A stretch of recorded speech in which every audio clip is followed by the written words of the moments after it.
Coming up today on Locked On Texas Tech, the final non-conference tune-up for Red Raider men's basketball before they hit Big 12 play, and the final go-around for college football's postseason as we know it. We brace for a brave new world. Next on Locked On Texas Tech. You are Locked On Texas Tech, your daily podcast on the Texas Tech Red Raiders. Part of the Locked On Podcast Network, your team every day. We're going to start this thing off right. Raider!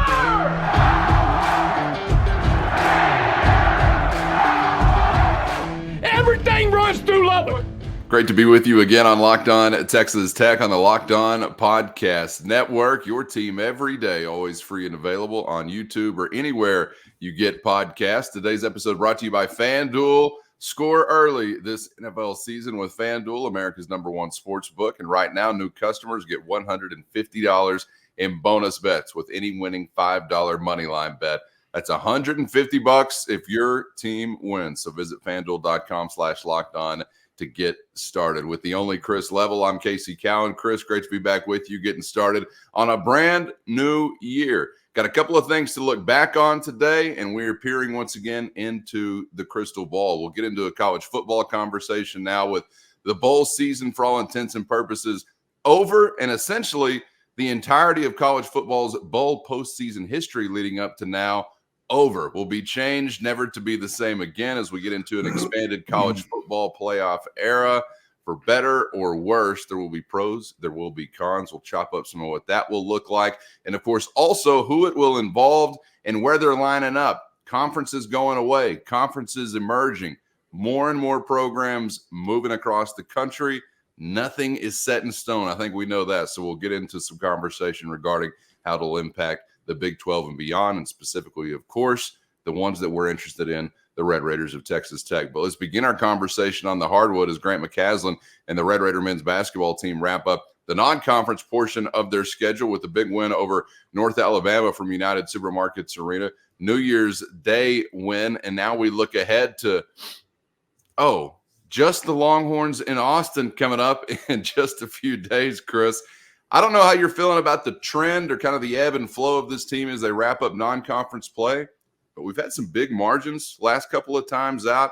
You have, I don't want to say gotten over the loss of Devin Cambridge, but you've gotten your legs back under you as a team following that big loss just a few weeks ago. And so I think there's a lot to be excited about as a Tech basketball fan, but we all know Big 12 Conference, best basketball conference in the nation, and here it is knocking on your door.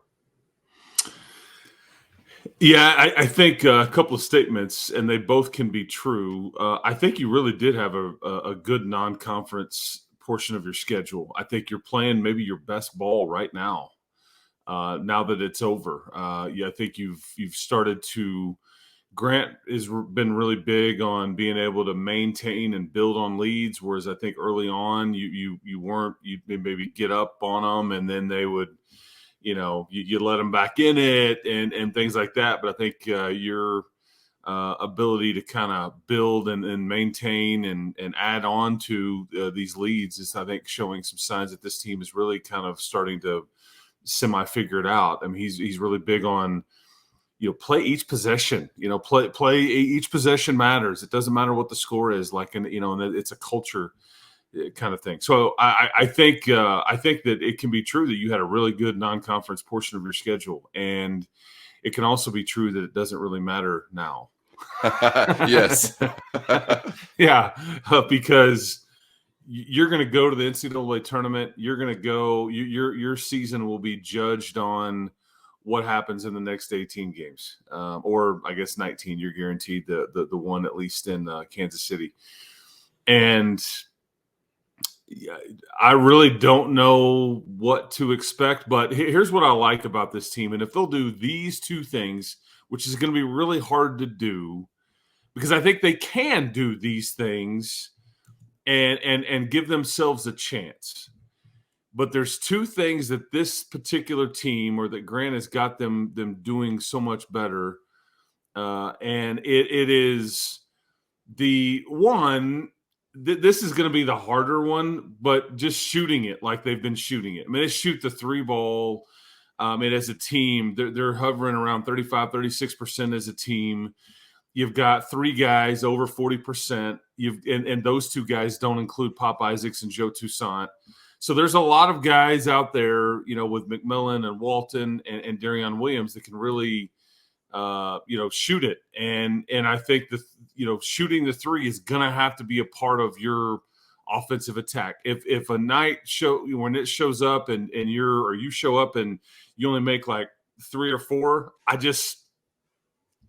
I don't know in league play if you're going to be good enough to get it done, especially like on the road, minus the firepower from deep. Okay, so that's one thing. The second thing is their assist to turnover ratio lately has just been awesome, man. I mean, it's been, that's a culture thing. You had 9 different players against North Alabama that recorded an assist, including your big fella, Warren Washington, who I think had 5 assists. Point guard, Warren Washington, all 7 foot of him. Yeah. But you're doing so much better as far as – because this was the Achilles heel early on. Just turning it over, trying to, and it was bad at home, trying to do too much. But not only are you not turning it over, you're really assisting on – because you have 20 assists on 30 made buckets. And that's just quality basketball. And the fact that everybody's in on it, I think is really fun to kind of be a part of and watch. But the 8 turnovers versus North Alabama, because you've been hovering around 7 or 8, that's big boy stuff, man. Can it continue? We shall see. Because guess what? Your shooters are on a scouting report. Everybody knows what Darion Williams, where he wants to do when he gets on the block with the ball. Everybody knows what shoulder that Warren Washington wants to score over. I mean, it's the coaching and the scouting and the pressure are going to be, that much better every game now. And so now it gets really, really hard. Any win you get now to be celebrated for sure. I was kind of wondering, it sounds like you gave me an answer there, but I was kind of wondering, this feeling that I have that maybe you're playing some of your best basketball right now as you hit Big 12 play. Is that just based in some of the opponents that you got? Like, is that a coincidence of your timeliness and who you're playing, or are you actually doing it? But it sounds like, you think you're seeing some of the best basketball regardless maybe of the opponent. And it is worth noting that in your last 2 games, you have won by wide margins. And I think you have squeezed and played some of your best ball. But it's also needs to be pointed out that Lamar Wilkerson for Sam Houston, their second leading scorer, did not play in that game. We found out about it right before the game started. And then Damian Forrest, one of the starters, and he was basically close to averaging a double-double for North Alabama. He did not play, on New Year's Day versus Texas Tech. So neither one of the last 2 opponents at full strength. Now, obviously, you aren't either. But again, so as long as we have that caveat in there, knowing that, each team was missing a guy, but that's kind of what this season will be about. I mean, like, you can't think about your situation minus Devin Cambridge now. You can't afford to lose anybody else. I mean, or you just, it's going to be extremely difficult, with injury and all those things. So, and it's hard, man. You got to be durable and you got to try to, that's be Grant's biggest challenge. And Mike Neal, the trainer, keep these guys healthy. I mean, drink that vitamin C, bud, and, let's get in those ice baths and all that kind of stuff, because it's a marathon. And now it really, and these guys are going to play, 25 to 35 minutes every night now. These kind of 6 core guys, and then sprinkle in some Robert Jennings, Lamar Washington. But yeah, I think you are playing your best hoops. And it goes back to what I said earlier. You're shooting it extremely well. You are sharing and distributing as good as I've seen, and you're not turning it over. Those things equal fast-paced, efficient, fun basketball to watch. Man, looking forward to getting down to business in the Big 12 Conference. You do open things up in Austin with the Longhorns later in the week, so we'll have plenty more this week on that front as we set the table for it to get very, very real for Coach McCaslin and company. Okay, speaking of the Longhorns, their loss last night brought to a close, again, for all intents and purposes, bowl season as we know it. First, today's episode brought to you by FanDuel. And football is close to wrapping up, but there's still time to get in on the action with America's #1 sportsbook and the official sportsbook of Locked On. And right now, new customers get $150 in bonus bets guaranteed when you place only a $5 bet. That's $150 in bonus bets, win or lose. So many ways to spice up the action with FanDuel's safe, secure, and easy-to-use app. Are you really even parlaying if you're not visiting FanDuel's Parlay Hub? I doubt it. So get to FanDuel.com/lockedon today. And if you're a new customer, take advantage of $150 in bonus bets guaranteed when you place only a $5 bet with FanDuel at FanDuel.com/lockedon, official partner of the NFL. Okay, speaking of the Longhorns, their loss last night brought to a close, again, for all intents and purposes, bowl season as we know it, as we now look ahead to a national championship game. But we look back at, I don't know, 150, 200. It seems like a lifetime of this bowl season that we've gotten to experience. Once upon a time, Chris, there were so many things that made sense about the way that college football ran a postseason, back when you would travel to games on trains and things like that. But ever since that kind of ceased to exist and we had the internet, the ability to make a phone call coast to coast or to get news from Los Angeles to New York in a fairly quick amount of time, there were some things that didn't make so much sense. So probably depends on your age in large part as to how sentimental you are about some of these things, but it's kind of a wild time within the college football postseason. And speaking personally, I'm not sentimental about these things. I was more frustrated in the way that college football, specifically the FBS subdivision, goes about determining a champion. They're the only ones that have done it the way that they've done it, basically formerly saying, well, we'll play a couple of high-profile games. The media will decide via these polls who we're going to crown as a national champ. Maybe sometimes we'll split one. Anyway, the season's over. That's it. Deal with it. Then we get to the computer era. Hey, we're going to give you two teams. They're going to play one game. We're going to tell you that's the best of the best. And then again, after 100-plus years in their infinite wisdom, they say, let's actually have a tournament like everyone else. Okay, we got 5 major conferences, 4 spots. Let's go with 4 spots, guys. This will be great. So we've gotten about a decade's worth of a taste of that. Now we are expanding.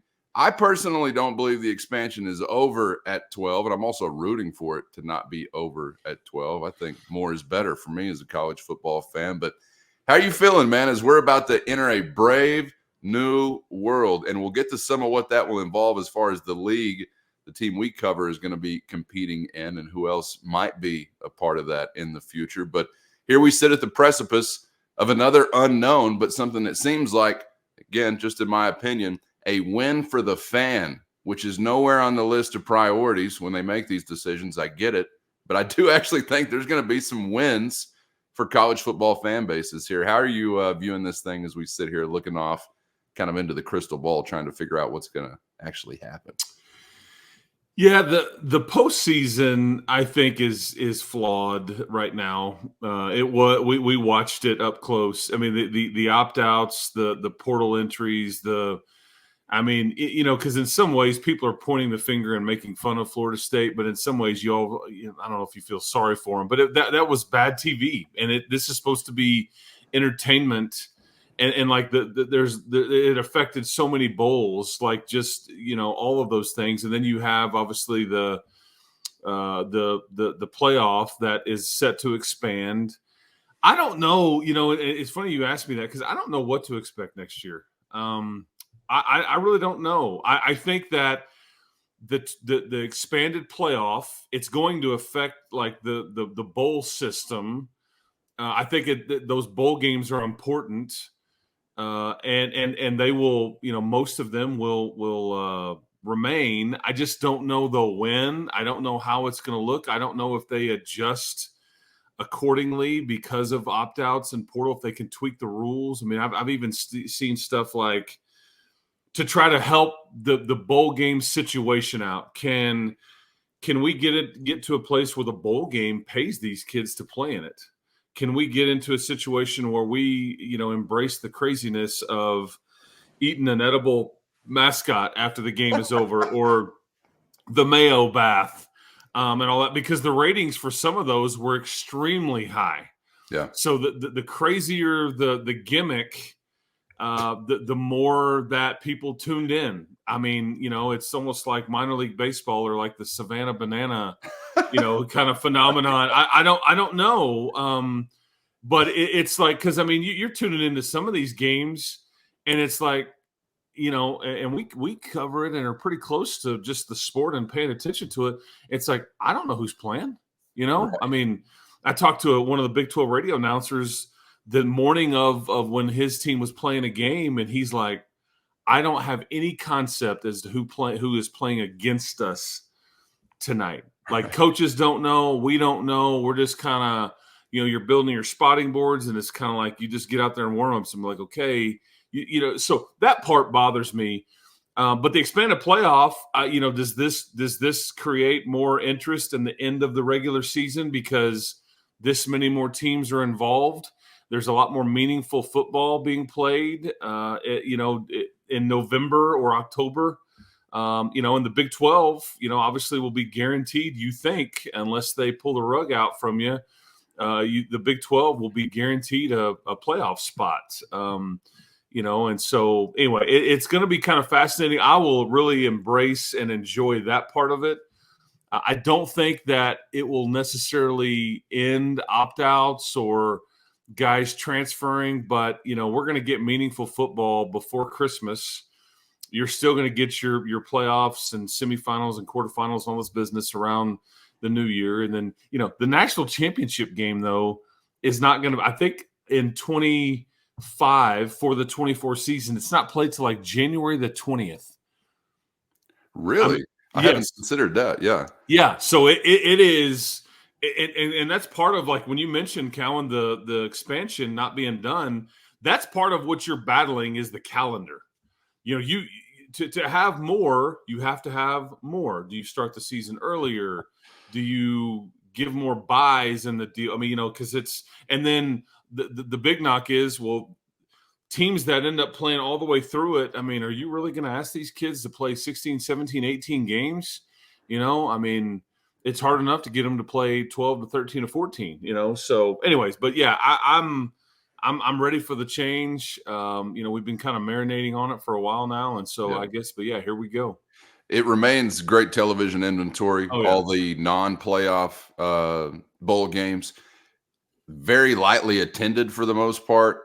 In some cases, certainly when you get beyond or below a certain echelon of bowl game, very lightly attended, but there's still great TV inventory for ESPN and the sponsors and yada, yada, yada. There's some things, if you care at all about the non-playoff bowls, which I'm pretty iffy on, but if you do and you want to see solutions there are some things that strike me poorly about this. This is supposed to be like a fitting culmination to a season and some type of reward, yet like Texas Tech's example, we got to go to Shreveport to play in front of like the smallest crowd of the year. And maybe the biggest TV crowd of the year, I don't know, but smallest in-person crowd, I think, of the year for Texas Tech.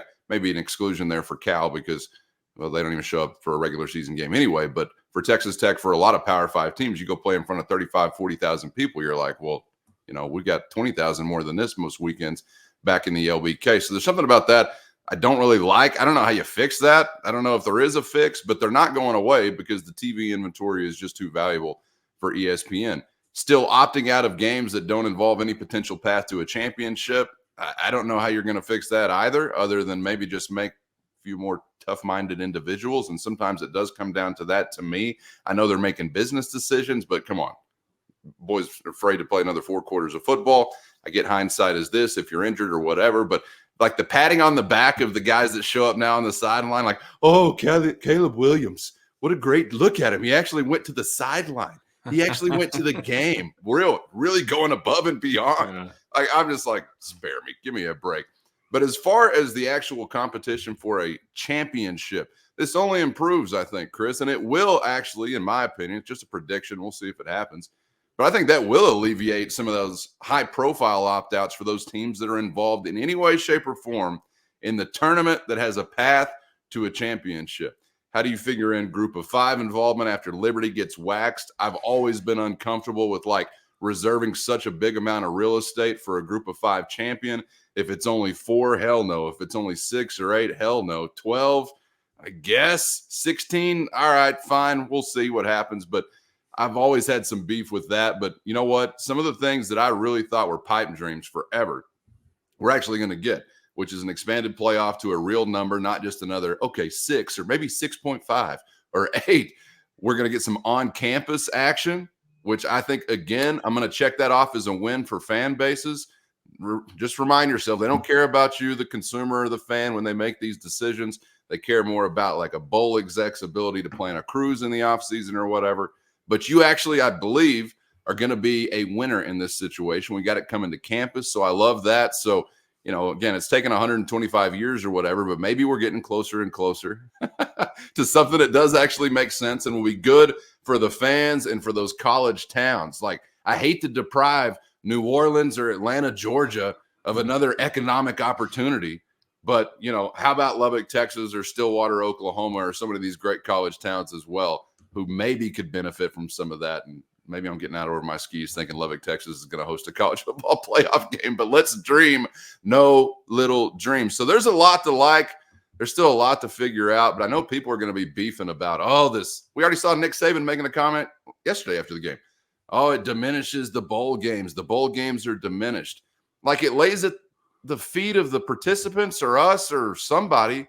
Like, dude, it's the system that diminishes the bowl. It's those games being diminished. Like, taking 2 teams to Idaho to play in the Potato Bowl is what diminishes that. It's not our fault that you're not going to get 60,000 people to travel up there. So is there a fix? I don't know. But as long as it remains valuable TV inventory, I don't think those are going away. Like, if people are scared they're going to become extinct or something, I don't think they're going away. I think that's overwrought. Yeah, no, I don't know. I don't know what it looks like next year, like the other bowls and everything like that. I think they're going to have to adjust the dates and the times because these playoff games, I believe, are going to get exclusive windows. And so, you know, that's a full Saturday before Christmas that they've stacked quadruple header and all that on and everything. You're going to have to move those around. So I just think there's a place for them. I think it's different. I think every coach is going to have an opinion on how flawed the system is. I just don't know what the best answer or solution is because everybody's going to complain and have a point to make. But, you know, and this is why you mentioned the lighter crowds. This is always why the bowls are, you know, they always try to hug a regional team as best they can to kind of carry the attendance aspect of it.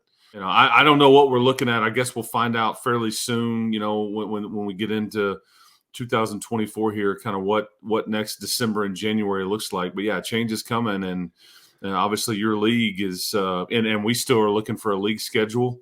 I think that is going to be, that is imminent on when you'll get that, I think, and define imminent. Well, Chris, I'm not real sure what imminent would mean in this case. Is that in a matter of hours or a couple of, 3 to 5 weeks or just 1 week? I don't know, you know, but yeah, I think we're going to get something along those lines very soon. But yeah, been a wild end to a season, but yeah, I'm interested to see what next one looks like. Address those things that involve a path to a championship. Get that right first, and then we'll deal with eating life-size Cheez-Its and Pop-Tarts and all those things afterwards. They're still going to be there, and somebody's still going to want to broadcast them. There's no doubt about that. But get the path to a championship, the competition for a championship, solved first. And I hope we never have to hear again, a regular season is our playoff, except for that weekend against Nicholls State. Don't look at that weekend. Anyway, okay. Let's wrap this up, Chris, with something that I know is maybe not going to generate quite as much interest when it comes down to like courtroom proceedings, but when it comes down to what conferences are still going to exist, that's always generating interest. And one thing that came to pass whenever the final buzzer sounded between Georgia and Florida State was not that the war is now over. No, the war is now beginning, as Florida State is going to lead this charge against, you know, grant of rights restrictions and things like that as it relates to the ACC. We won't get into all these legal weeds, but these things are going to come to fruition sooner rather than later as far as some resolution there. And who's sitting out there saying, I don't know, are we done? The Big 12 Conference. the Big Ten, the SEC, the Big 12 conference are the best positioned, obviously, to exist as they are intact now into the future. Can the ACC pull something off and remain? I certainly wouldn't rule it out. I don't know, but it will depend on some of their, kinsmanship, so to speak. Do they really want to be together? Are they looking for the best seat? Yada, yada, yada. But, Chris, one of these probably, just like the Pac-12, going the way of the Dodo Bird. The ACC is up next on the chopping block. And in all, I guess, large part, I see it somewhat similarly to the Pac-12 in that they've fired a lot of bullets out of their gun already, with networks and conference championship games. And they haven't gotten so much into the expansion portion of it, though you go back, decades earlier, and they actually got busy on some of those fronts, picking apart the Big East a little bit in an era gone by. But, man, it is wild to think about where we have come from, isn't it? Whenever Texas, Oklahoma announce their departure or it's leaked that they're going to be leaving the Big 12 conference. And somehow we sit here again with some things that we predicted coming to fruition. Pac-12 crumbling, gone. Big 12 set up to pluck some of those four corners. It's happened. Now what's next to go and what's next to be plucked? I don't know, but the Big 12 is going to be involved again. Are they not? I feel pretty securely about that. It certainly appears so. But yeah, you have I think multiple ACC members that are very disgruntled. There's just one that's being really, really loud at the party. That is Florida State. They're playing every card that they can, explaining how frustrated they are with ACC membership. And so I don't know how the ACC plays out because there's not exactly unanimous thinking along the lines of, yeah, this is what we want to do, guys, because we is a bit tricky. Right. As Florida State is being, like I said, they're and here's the thing about, because, and we haven't really touched on it on this show, but, Florida State, man, they were left out of the playoff, but then they've had all these emergency board meetings. They've made them public. They're suing. I think they're suing the ACC. The ACC has in turn got something going toward Florida State, and it's all very public and very out there. And people are like, this grant of rights is not, you can't hold us to this, all these things. And the ACC's like, well, guys, you didn't have a problem with it for the first, however many years you were in this league. Why now? Like, what's the deal? And, you're now hearing that there is no TV contract for the ACC past, I think it's 26 or 27, even though the grant of rights is in effect till 2035. And all the while, I'm like, I don't know if the Big Ten or the SEC are raising your hands, come on, guys, get out of there. We want you. Right. Because it's being widely reported that if all free agents, North Carolina would be the one that both leagues would really love to add for a variety of reasons. And then there's Clemson sitting there as well. So I'm not real sure. Now, does the Big 12 factor in some sort of ACC expansion? I think anybody that's saying that is out to lunch, personally. I think that there's not any extra money there. I think pro rata shares and all those things, with the Big 12 ended at 16. I think that, would you try to have a conversation with a Florida State or somebody if they wanted? But, come on. Do we think, any sane person, do we honestly think that Florida State wants to join a league that Central Florida just joined? Okay, one. And two, part of their lawsuit is look what y'all just added, ACC, SMU, Cal, and Stanford, they all took less. What a boneheaded decision this was. That's how much interest there was in these guys, and y'all took them. Yeah.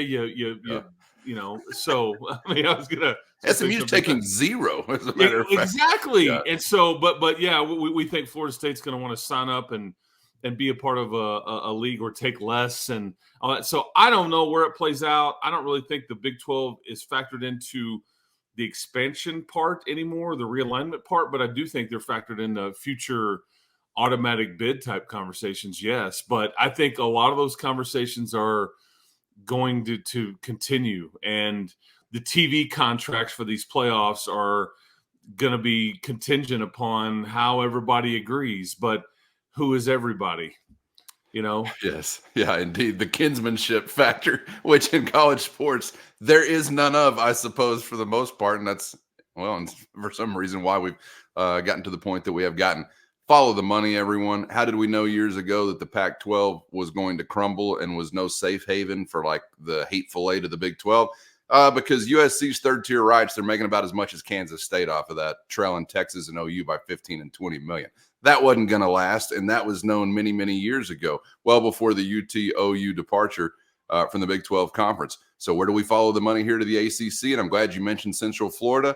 They're going to be making more than Florida State in a year to come very soon. I think 25, 26, if not 24, 25. You think the Seminoles are going to stand by and just allow that to happen? Absolutely not. So can the ACC come up with a way to solve that? I don't know. If they don't, then the conference is going to fall apart. Why would Florida State join a league that UCF just joined? To make as much as UCF is making, possibly, is the answer, even though that is a wild, wild thought to consider. But, man, can't wait for what should be a really interesting offseason, and there's no question about it. The Big 12 has positioned themselves via whatever path to how we've gotten here. They've positioned themselves possibly, I think, still to seek some future membership, because there's more than just Florida State and Clemson that makes up the ACC, man. Some interesting names going to be out there to be bandied about, and we'll be here to bandy back and forth all the while.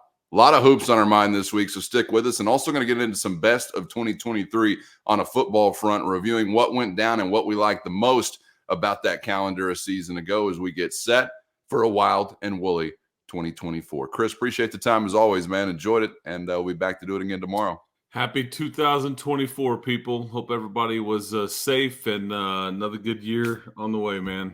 Keep hope alive, everybody. And subscribe on YouTube or anywhere you get podcasts so you never miss an episode. For Chris, I'm Casey, and we hope to see you back here for the next round on Locked On Texas Tech.